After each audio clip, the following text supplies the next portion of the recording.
A tense meeting in Dalton tonight as residents voiced their frustrations with the mayor and recent allegations against her. Mayor Tiffany Hanyard is accused of using village money for personal reasons as Dalton's unpaid bills have piled up. Some village trustees are calling for a federal investigation into her dealings. Hanyard has denied the allegations, but tonight residents calling out the mayor. We don't need anything else saying that what you're claiming to do for the village. We need accountability. We need information on the finances. I'm asking that you either step down or the trustees for the village of Dalton that voted you in to vote you out.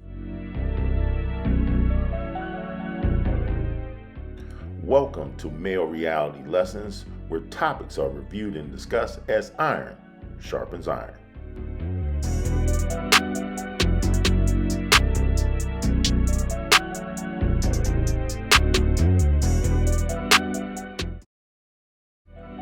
On today's episode, let's discuss the term hubris. The male reality lesson for today is described as a personality quality of extreme or excessive pride or dangerous overconfidence. And in the world of politics, you can easily become a victim of it because no one is above the law.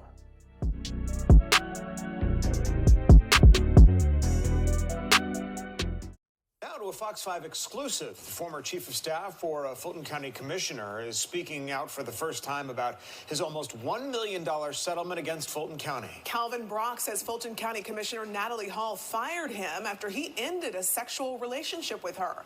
A federal judge ruled in Brock's favor earlier this month. Fox 5's Angelique Proctor talked with the fired employee about the toll the case had on him.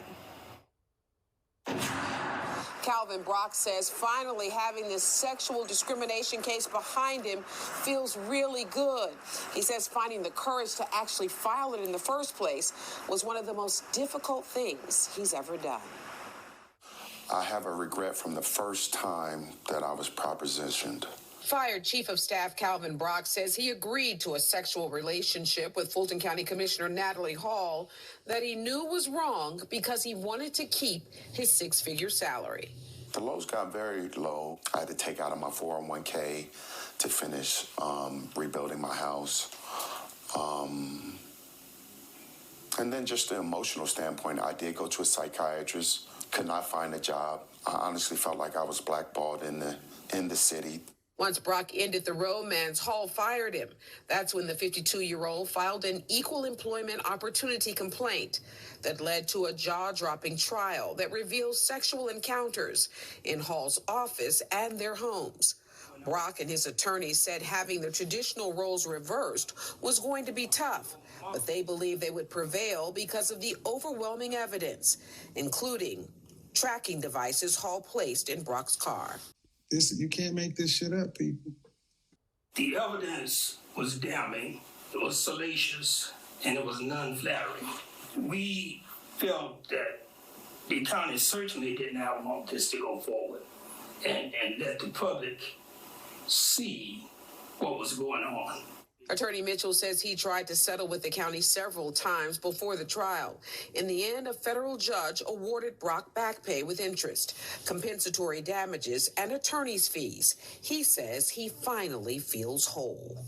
There was so much manipulation and abuse of power amongst other employees that were in that office that I tried to protect over the years, that I felt like if I did not do this, I felt like others would be actually targeted.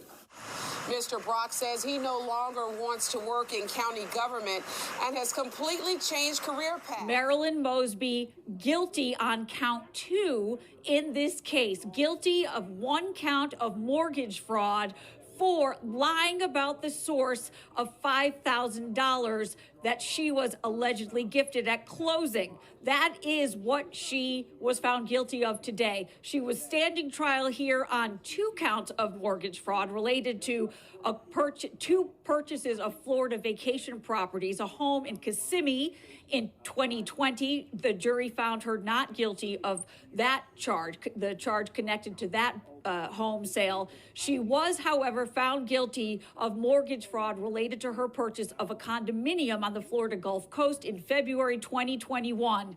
We're waiting for the prosecution to come out and talk to us, possibly. They have yet to leave the federal courthouse. Marilyn Mosby left a few moments ago. She said nothing. One member of her entourage made an obscene gesture when we asked for comment. Other than that, we got no comment from Marilyn Mosby or her team. We also got no comment from Marilyn Mosby's lead defense attorney, Jim Wida. He's represented her at this trial as well as her first trial, which was a perjury trial. That was back in November, and that federal jury convicted her on both counts of perjury in that case.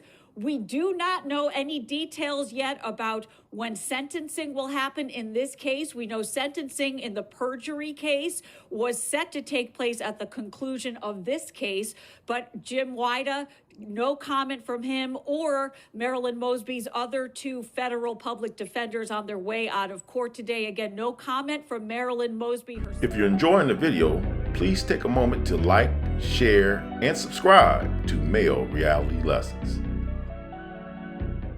Point, where the city's embattled mayor there pleaded no contest today for fraudulently applying for a $10,000 COVID grant. Pleaded to a charge of making a false statement. That's a 1-year misdemeanor. Megan Woods live on this story, and she has courted plenty of controversy during her time in office. Devin, we're here at City Hall where Mayor Monique Owens has had intense battles with city council and community members, but this is something separate. And although she is taking responsibility today and has paid restitution, this isn't over. She's due back in court next month to be sentenced. I'm just as an American as everybody else, and I want people to see my skill, my education, and my heart. That is Mayor Monique Owens speaking in past interviews about being elected as East Point's first Black mayor.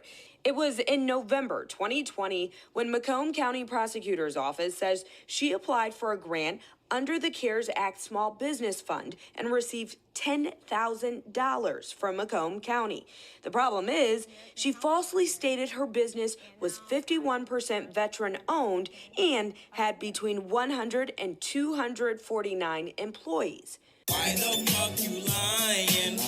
Why you always lying? Oh my God. She has since been charged with false pretenses, a 1-year misdemeanor. Before Owens put any type of plea in, she had to pay restitution. So today, she pled no contest and has paid $10,000 back to Macomb County. As for her mayoral duties, we reached out to the city and have not heard back. She was elected into office in 2019. Owens came in 3rd place during the primaries in August and will not be back on the ballot this November. Macomb County Prosecutor Pete Lucido said in a statement, quote, "When a public figure acknowledges their guilt, takes responsibility for their actions, and pays full restitution, it sends a powerful message that no one is above the law." A state Senate committee investigating Fulton County District Attorney Fani Willis and her handling of the prosecution of former President Donald Trump plans to hold another hearing just 2 days from now. Now, defense attorney Ashley Merchant tells us she's been called to testify at that hearing. She represents Mike Roman, one of Mr. Trump's co-defendants, and she's been leading a separate charge to get DA Willis disqualified from the Georgia election interference case. Right now, we are waiting for a judge to rule on Merchant's challenge.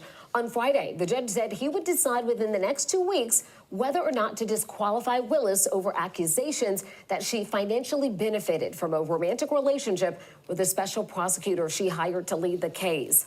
Tonight, 11 Alive's Grace King is looking at how all of this attention on Willis could impact her future if she chooses to seek another term. As Judge Scott McAfee weighs his options, I hope to have an answer for everyone within the next 2 weeks. Fulton County voters are preparing to make a decision of their own when District Attorney Fani Willis's term expires later this year. She's my district attorney. I plan to vote for her in May. If someone decides to run, that is their choice. Congresswoman Nikema Williams, who's chairwoman of the Georgia Democratic Party, wants to see Willis win a second term. I have every confidence that she will be reelected because she's doing a great job and she's showing us that no one is above the law in Fulton County. But as the case against former President Donald Trump moves forward, some of the attention is shifting to Willis herself. Highly offensive when someone lies on you. And whether she's qualified to lead the case. Sometimes a prosecutor has to do things that, damages the role of politician. Former DeKalb County District Attorney Robert James says these allegations could hurt Willis's political ambitions. And while she hasn't formally announced a bid for re-election, records show her campaign has about $200,000 saved up. There's a lot riding on the judge's decision, but no matter how he decides, there's still going to be people that do not support her based on the amount of mud that was thrown around. That's a damn shame. My assessment in all these cases is these ladies truly didn't take their jobs very seriously. There is no crime too small or too large that you cannot be charged for. The positions that they held are ones of public trust. You need to take them very seriously because those positions do not become available to everyone in the community. And when you get in the seat, just because you have power does not mean that you can do whatever you want to do. My recommendation would be for these ladies, if they didn't have a male covering, meaning a husband, perhaps they should have sought out a mentor before engaging in these illicit activities. But I want to hear from you in the comments section. Tell me your opinions on how these ladies handled their offices of public trust and any other recommendations you have for male reality lessons to review. Lastly, I want to thank you for watching. Please subscribe to Male Reality Lessons and have a good day.